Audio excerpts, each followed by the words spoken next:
қайсы әпке? Туғаныңыз құтты болсын, жаңа жасыңыз.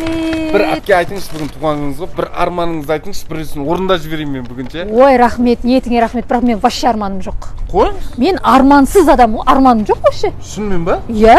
Енді бір ойым бар, енді вообще арманым жоқ, бір ойым бірақ. Бір 2 этажды үйім болса деймін да, бір 500 квадрат метр үйім болса деймін. Ой, ол үй ғой әшейін, дүние ғой, арман емес қой. Вот сол үйді алсам, соның ішіне бір бытовой техника, морозильник, холодильник бірдеңкесі бар ғой, енді ол бытовой техника, арман емес, дұрыс па? Шатастырма, ол бытовой техника.